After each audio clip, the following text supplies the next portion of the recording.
통일 번영을 여는 북한 전문 통신 NK투데이 공식 팟캐스트 스케치북 164회 방송을 시작합니다.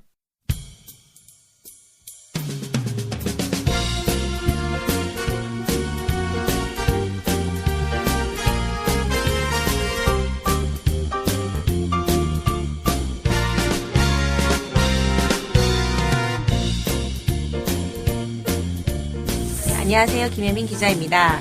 안녕하세요. 이동훈 기자입니다. 안녕하세요. 문경환 기자입니다. 오늘은 북한의 사회상을 좀 이해하는 그런 주제를 잡아봤는데, 북한의 거주 이전의 자유가 없다 그러잖아요. 네, 그런 얘기 많이 들어봤죠. 그렇게 얘기하는 사람이 많죠. 네. 그래서 진짜 거주 이전의 자유가 없는지 확인해봤어요. 네. 헌법을 보니까 북한 헌법 제75조에 국민은 거주 여행의 자유를 가진다 이렇게 나와 있더라고요. 네. 그래서 헌법에는 거주 이전의 자유가 또 보장이 돼 있어요. 네. 그렇더라고요. 우리 같은 경우는 헌법 제14조에 나와요. 모든 국민은 거주 이전의 자유를 가진다. 뭐 이렇게 규정이 돼 있죠. 네. 그래서 거주 이전의 자유가 도대체 뭐냐? 그냥 자기가 원하는 곳에서 살 자유를 얘기하는 거예요. 네. 내가 여기 살고 싶다. 그럼 여기 사는 거죠. 네. 어떻게 여러분 다들 자기 살고 싶은 데서 살고 계십니까? 저는 안 되는 것 같은데요. 아, 왜요? 어디 살고 싶어요? 딱히 살아보고 싶다 이렇게 생각한 데는 없는데, 예를 들어 제가 타워 팰리스 가서 살고 싶다라고 해서 들어가 살 수 있는 건 아니지 않습니까? 들어갈 자유는 있죠. 돈이 없어서 그렇지. 예, 그러니까 이전을 할 수는 없는 거잖아요. 네. 방문은 할 수 있지만 거기 거주하거나 이전을 할 수가 없으니까. 그러니까 뭐 돈이 생기면 누구나 타워 팰리스에 네. 들어가 살 수 있는 권리는 있는 거죠. 네. 근데 거기 사는 사람들이 또 집을 내내야 되는데. 아, 그렇구나. 네. 살던 사람이 안 나오면 소용이 없네. 네. 그렇군요. 그래서 저희가 이제 흔히 거주 이전의 자유 그러면 한국은 당연히 거주 이전의 자유가 있고 북한은 당연히 거주 이전의 자유가 없다 이렇게 쉽게 생각하는데 사실 이 거주 이전의 자유가 뭐냐 이걸 따지면 되게 복잡해진단 말이에요. 네. 왜 복잡해지냐면 아까 말씀하신 것처럼 나는 타워필에서 살고 싶은데 원래 살던 사람들이 안 나와. 그럼 못 사는 거예요. 그럼 자유가 없는 거냐? 그것도 아니죠. 자유가 있는 거죠. 들어갈 수는 있으니까. 하지만 이게 현실적으로 또 안 되는 부분이 있고. 그래서 네. 이게 그냥 거주 이전의 자유를 어떻게 정의하느냐라고 했을 때 자유를 100%다 마음껏 누릴 수 있는 나라는 어차피 없다는 거예요. 네. 어느 나라든지 자기가 자유를 100%다 누리는 건 아니고 한정된 조건에서 좀 누리는 거죠. 그러니까 우리 같은 경우는 집이 실제 이제 빈집이 있어야 되고 거기에 들어갈 수 있는 재력이 있어야 되고 그래야 이제 들어갈 수 있는 거지. 그냥 저기 나 살고 싶으니까 저기 나오고 나 들어갈 거야. 라고 할 수는 없는 거다. 원래 네. 모든 자유라는 게 그런 거잖아요. 네. 그래서 이제 그렇게 좀 이제 인식을 해야 될 것 같은데 그럼 이제 북한 같은 경우는 어떻게 되는 거냐. 그러니까 무제한의 자유를 보장해 주는 건 아니고 어떤 조건 하에서만 가능한 그런 자유를 줄 건데 북한에서는 어떤 식으로 이제 거주 이전의 자유를 마련하는지를 좀 이제 살펴보려고 하는 건데요. 북한이 일단 집을 어떻게 마련하느냐. 북한 집을 살 수 있나요? 돈 주고 사는 개념이 없죠, 아예. 그런 개념 자체가 없죠. 네. 그럼 국가 건가요, 집은? 그렇죠. 집은. 땅도? 예. 부동산이 100% 다 이 국가 재산으로 돼 있어요. 그러면은 내 집이 나면은 그거는 뭐 평생 이용권인가요? 그렇죠. 일종의 이제 평생 이용권 같은 거죠. 무한 전세. 예. 무기한 전세. 네. 월세 내나요? 월세 개념은 없고 사용료라는 게 있는데 사용료는 이제 뭐 전기세, 물세, 관리비 뭐 이런 걸 얘기하는 거예요. 그러니까 뭐 사실 이런 거 뭐라고 하죠? 한국에서는? 공과금? 공과금. 예. 공과금 좀 내고 사는 거네요. 그렇죠. 월세 안 내고. 그런 개념인 거죠. 그래서 전세할 때 전세금도 필요 없고. 예, 무상주택이라 그러죠. 무상주택이라는데 무상이라고 해서 100% 공짜는 아니고 그래도 기본적인 뭐 전기세 이런 공과금은 내야 되는 거죠. 공과금. 뭐 장기 임대주택 이런 한국에서는 약간 네. 싼 가격에 들어갈 수 있는. 영구 임대주택 뭐 영구 이런 임대주택 뭐 이런 그런 게 더 개념인 거죠. 가깝겠네요. 네. 그러면은 북한에서는 기본은 제가 어디 가고 싶다 했을 때 거기 있는 사람들이 안 나오면 못 들어가겠네요. 그렇죠. 빈집, 그러니까 한국처럼 빈집이 있어야 들어갈 수 있는 거잖아요. 그렇죠. 아니 이건희도 예를 들어 저희 집에 들어오고 싶다는데 내가 내 집 안 나갈 건데 이렇게 하면은 이건희도 제 집 못 들어오는 거 아닙니까? 그렇죠. 이제 집을 어떻게 이제 마련하는지부터 좀 보면 네. 집을 자기가 이제 막 돌아다니면서 이 집 괜찮겠는데 여기 얼마예요? 이렇게 물어보는 게 한국에서는 기본 방식이잖아요. 네, 네. 부동산 끼고. 네, 부동산 이제 가가지고 네. 내가 돈이 이 정도 있는데 이 정도에서 살 수 있는 집이 뭐가 있습니까? 네, 딱 네, 물어보면 네, 네. 알아서 이제 소개해주죠. 네. 네. 근데 북한에서는 그런 게 아니고 내가 이제 집을 구하는 사람이면 이 시군 인민위원회에 네. 신청서를 내요.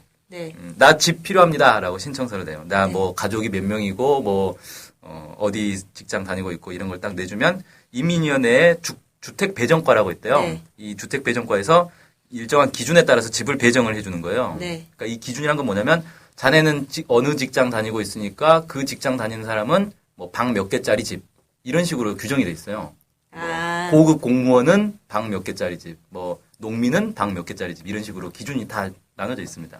그 5등급인가 그렇게 나눠져 있다 그래요. 집에 이제 쉽게 말해서 우리로 치면 이제 평수가 5개 종류의 평수가 있는 거죠. 그렇게 해서 그 기준에 맞게 주택 사용증을 이제 발급을 해줘요. 네. 근데 이제 문제는 뭐냐면 빈집이 있어야 주는 거 아니에요. 네. 빈집이 나와야 되는데 빈집이 이렇게 뭐 신청한다고 바로바로 나오는 게 아니다 보니까 이제 운이 나쁘면 좀 많이 기다려야 되는 거죠. 빨리 나올 수도 있고 늦게 나올 수도 있고 지역마다 차이가 있겠죠. 그러면 만약에 늦게 나올 경우에는 신청했던 사람 어디서 사는 건가요? 원래 살던 집에 살아야죠. 아. 그러니까 부모님한테 얹혀 사는 거죠. 쉽게 말해서 예를 들어 내가 그러니까 이사를 하고 싶은데 그 빈집이 나오지 않을 경우에는 계속 이제 원래 있는 네. 집에 살 수밖에 없다. 그렇죠. 네. 네. 처음부터 집 없이 딴 태어나는 사람은 없는 거니까. 근데 방이 없으면 어떡하죠? 방이 없다는 게, 빈 방이? 네. 그러니까 예를 들면 이런 거잖아요. 집이 필요한 대표적인 경우가 결혼했을 때. 네. 새로 결혼하면 이제 신혼부부가 살아야 되는데, 주택배정과에 요청을 했어요. 나 우리 결혼했으니까 빈집 주시오. 했는데, 좀 기다려. 지금 빈집 없으니까 빈집 나올 때까지 기다려라고 하면, 이 사람들은 자기 이제 뭐 남자 집 아니면 여자 집에 들어가서 이제 얹혀 네. 살아야 되는 그런 거죠. 근데 방이 없으면요? 방이 없으면 마루에서 자야죠. 방이 있는 집으로 가겠죠? 둘 다 방 없으면 어떡하죠? 그럼 큰일이죠, 이제. 결혼을 미뤄야죠. 네, 그러면 뭐 방을 나눠서 쓰든지 뭐 그렇게 하겠죠. 그래서 이제 어떤 사람들에 따라서 뭐 이건 다 지역마다 차이는 있겠지만 신혼부부의 경우 한 4, 5년 정도 기다려야 집을 배정받는다 뭐 이런 얘기도 있더라고요. 근데 이것도 뭐 이제 언제 나온 자료인지를 알 수가 없으니까 요즘 또 어떤지 잘 모르겠고. 아무튼 집이 그렇게 막 여유 있어가지고 바로바로 나오는 그런 상황은 아닌 것 같아요. 자, 이제 결국은 이거 뭐냐. 내가 집을 고르는 게 아니라 주택배정과에서 집을 골라주는 거죠. 네. 너 이 들어가 살아? 그러면 네. 이제 거기 들어가 사는 그렇다 보니까 사람들이 북한은 거주 이제는 자유가 없네. 국가에서 정해주는 데 가서 살아야 되네. 뭐 이렇게 이제 인식을 하게 되는데 네. 저는 이제 이걸 어떻게 인식하냐면 어쨌든 자본주의 기준에서 볼 때는 자기가 집을 고르는 건 아니니까 거주 이전의 자유가 없다라고 이제 보는 건 맞는 것 같은데 집을 배정하는 방식 자체가 사실 우리하고 완전히 다른 개념인 거잖아요. 네. 우리는 집을 팔려는 사람이 있어야 되고 집을 사려는 사람이 있어야 되고 이게 주택 시장에서 거래가 되는 거란 말이죠. 네. 그걸 이제 중개하는 데가 부동산 네. 업체가 있는 거고 이런 이제 자본주의 방식이 기본인데 북한은 사회주의다 보니까 그런 게 아니라 국가가 집을 만들고 사람들한테 배분을 한단 말이에요. 그러면 배분을 할 때 기준과 원칙이 있어야 될 거 아니에요. 네. 자, 집 만들어 놓고 자, 알아서 들어가서 사세요. 그러면 이제 싸움 나죠. 서로 더 좋은 집 이런 데 들어가려고. 그래서 이걸 이제 국가가 통제를 하고 질서를 만들어주는 거다. 그러다 보니까 질서를 만들려면 어떻게 해야 돼요? 원칙이 있어야 되고 순서가 있어야 되고 먼저 신청한 사람 먼저 뭐 늦게 신청한 사람 늦게 기다려야 되고 뭐 이런 게 딱 되지 않겠는가. 네. 물론 국가가 집을 엄청 많이 만들어가지고 원하는 지역에 원하는 뭐 모양의 집에서 살 수 있게 다 해주면 좋겠지만 그건 이제 물질적으로 한계가 있는 거니까. 네. 그런 이제 구조가 돼 있다. 그럼 이제 자 어쨌든 그렇게 집을 받았어요. 살고 있어요. 근데 이사를 가고 싶을 수도 있을 거 아니에요. 네. 집이 왠지 마음에 안 들어요. 모기가 많다거나 바퀴벌레가 뜬다거나. 그래서 이제 이사를 가야 될 때 이사는 어떻게 가는가. 네. 이것도 이제 해야 되는데 우리는 보통 이사 갈 때 언제 이사 가죠? 계약이 끝났을 때? 그 집에 도저히 살 이유. 아까 말한 바퀴벌레 때문에.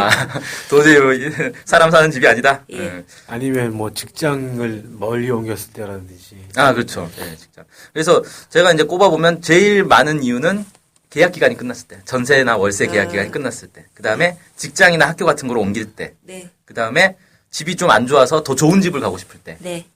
아니면 뭐 갑자기 경제가 어려워져가지고 직장을 해고를 당했어요. 그래서 더 이상 월세를 낼 수 없어. 그래서 더 작은 집으로 이제 안타까운 경우지만 더 작은 네. 집으로 가야만 할 때, 네. 이런 경우에 이제 우리가 이사를 가는데 네. 북한도 이제 마찬가지로 이사를 갈 때는 이사 가는 이유가 있을 건데 네. 일단 우리가 가장 큰 전세나 월세 계약이 끝나는 경우는 없단 말이에요. 네. 이런 개념은. 그 다음에 더 좋은 집을 이렇게 돈을 모아가지고 산다거나 아니면 돈이 없어서 더 나쁜 집으로 가야 되는 경우도 없죠. 네. 집을 사고 파는 개념이 없으니까. 그러다 보니까 결국은 북한에서는 이사를 가야 되는 상황은 그냥 직장인 학교를 옮길 때 외에는 사실 발생하지 않는다는 거죠. 아니면 뭐 진짜 집이 너무 안 좋다 그러면 주택 배정과에 가서 왜 나한테 이런 안 좋은 집 줬냐 좀 딴 집도 알아봐 달라고 뭐 이제 네. 뭐 얘기는 할 수 있겠죠. 네. 그런 식으로 이제 직장 옮기는 경우 외에는 사실 이사할 이유가 별로 발생하지 않는다. 네. 그럼 이제 직장 배치가 바뀌면 당연히 그 직장에 맞게 이사가 되는 거죠. 네. 예를 들어 다른 시나 다른 도로 이렇게 멀리 직장에 옮겨졌다. 그러면 이제 당연히 그쪽으로 이제 집이 나오는 거고. 네. 근데 이제 꼭 그런 경우만 있는 건 아니고 사람들이 왠지 저 집이 더 넓고 방이 한 개 더 많아 저기는. 저기는 마당이 있어. 왠지 저기서 살고 싶어. 그러면 그냥 바꾸고 싶을 때도 있을 거 아니에요. 네. 야, 너 딴 데 가고 내가 그 집 살면 안 되겠냐? 이런 경우가 있단 말이에요. 네. 그래서 그런 게 원래는 안 되는 건데, 왜냐하면 그 국가에서 이 주택 이 사용증을 준 걸 가지고 그대로 살아야 되는데, 그게 또 원칙대로 100%다 지켜지는 건 아니고, 사람들이 암암리에 그냥 이렇게 서로 집을 바꾸는 경우가 있다 그래요. 네. 이제 음성적으로 이 거래를 하는 거죠. 그런 게 이제 좀 늘어나다 보니까 북에서 아예 주택 거래소라는 걸 만들어 버렸어요. 아, 그러면 이제 주택 거래소라는 건 주택을 거래한다는 뜻 아닙니까? 네. 거래소라는 건. 네. 부동산 같은. 그렇죠. 느낌인데. 네. 국가가 운영하는 부동산 회사가 되는 거죠. 근데 이거 무료죠. 그렇죠. 그래서 주택 사용권을 중개해 주는 거예요. 아, 좋다. 이 집 살고 싶은 사람과 저 집 살고 싶은 사람이 서로 이렇게 여기를 매개로 해서 이렇게 중개를 하고 여기에 이제 기본적인 이제 수수료 같은 게 좀 있다 그래요. 아, 수수료 있어요? 네, 수수료는 있어요. 아니, 그 거래소한테 주는 수수료? 네, 거래사한테. 그러니까 우리로 치면 이제 부동산 중개 수수료 같은 아. 그런 건 있는 거죠. 그러면은 예를 들어서 한 집은 넓고 한 집은 좁으면 네. 바꾸려고 하지 않을 거 아닙니까? 원래는. 불평등 교환이 되는 그러니까 거죠. 넓은 집에 사는 사람이 안 바꾸려고 할 거 아니에요. 근데 바꾸기 위해서 뭐 다른 조건이 필요할 것 같은데. 그래서 이제 이전에는 음성적으로 할 때는 좀 웃돈을 준다 그래요. 네. 더 넓은 집으로 가는 사람들이 이제 웃돈을 줘가지고 간다 뭐 그렇게 하는데 여기서는 이제 정부에서 공식적으로 주택 거래소를 만든 이후에는 그걸 어떻게 하는지는 잘 모르겠더라고요. 뭔가 기준은 있겠죠. 네. 실질적으로는 원래 웃돈 주는 그런 게 암암리에 있었는데 네. 합법적 그 주택 거래소에서는 어떻게 되는지 알 수 없다 현재는. 아직까지는 네. 네. 주택 거래소에 대한 정보가 지금 남쪽에는 거의 없습니다. 그냥 네. 이런 게 새로 만들어졌더라라는 내용밖에 없어요. 아, 물론 여기서 이제 거래하는 건 주택 소유권은 아니고 주택 사용증을 이제 거래하는 거고.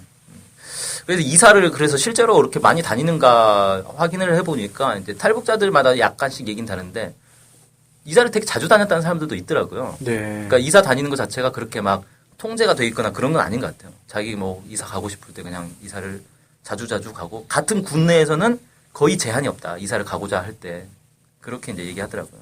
아, 근데 이사 다니는 거 자체가 너무 귀찮아서. 그렇죠. 사실 굳이 안 가는 게 좋죠 이사는. 네, 너무 일인데 이 이사라는 거 자체가. 네. 그리고 이제 북한에서는 이사를 많이 하는 그런 사회 분위기가 아니다 보니까 이삿짐 배달 업체가 없어요. 그럴 것 같은데요. 네, 이삿짐 업체가 그럼 없어요. 갑자기 트럭 빌려야 되고 막. 자기가 알아서 다 해야 돼요. 리어카를 끌든지 트럭을 트럭을 빌리든지. 끌든지 트럭을 끌든지 해야 되겠네요. 그러면은 이사를 예를 들어 트럭을 못 구하면 하루 만에 못 하겠네요. 이사를. 그러겠죠. 근데 또 이제 재밌는 게 그 북한의 이제 주택들이 안에 시설 뭡니까 빌트인이라 그러나 그 시설이 어느 정도 갖춰져 있어요. 뭐 책상이라든지 이렇게 뭐 옷장이라든지 이런 것들 갖춰놓고 기본 옵션. 네, 기본 옵션이. 옵션. 네. 그런 게 많아서 사실 이사할 때 짐이 이렇게 많지는 않더라고요. 뭐 그런 이제 좀 뭐 A 원룸에서 B 원룸으로 옮겨가는 거랑 비슷한 거. 네, 자기 옷만 챙겨서 옷까지랑 뭐 식기 그릇. 이런 걸 좀 행칭해가지고 하나. 뭐 아무튼 그래서 결국은 북한에서 이제 거주 이전의 자유라고 했을 때 결론적으로 말하면 우리가 생각하는 그런 거주 이전의 자유는 없는 대신에 그래도 거기서도 자기가 이제 원하는 집이라든지 이런 것들을 신청을 해서 질서와 규칙에 따라서 이렇게 집을 옮길 수도 있고 이사 갈 수도 있고 뭐 이런 이제 시스템은 돼 있다. 뭐 이렇게 좀 볼 수 있을 것 같고 핵심은 결국은 내가 어느 직장을 얻느냐에 따라서 어느 집이 나오느냐가 딱 결정되는 거다 보니까 직장을 이제 어떻게 구하느냐 이게 이제 더 중요한 이제 핵심 문제가 되는 것 같아요. 결국 직장을 자유롭게 구할 수 있냐 없냐 이게 거주 이전의 자유와 더 네, 밀접한 직결된 관계가 네. 되겠군요. 근데 예를 들어서 내가 저 도시에 가서 살고 싶어. 그럼 저 도시에서 직장을 얻어야 될 거 아니에요. 네. 아니면 뭐 저기 어디 시골 내려가 살고 싶어. 그러면 농장에 직장을 얻어야지 갈 수 있는 거니까 그런 식으로 이제 직장을 구하는 건 어떻게 되는지 이게 사실 더 중요한 건데 아, 이건 이제 뭐 얘기 길어지니까 다음에 기회 있으면 또 한번 얘기를 해보도록 하죠. 네. 기다려지네요. 네, 오늘 그래서 북한에 이제 거주 이전의 자유가 있는가 이 문제에 대해서 한번 얘기를 나눠봤습니다. 네. 감사합니다. 안녕히 계세요. 안녕히 계세요.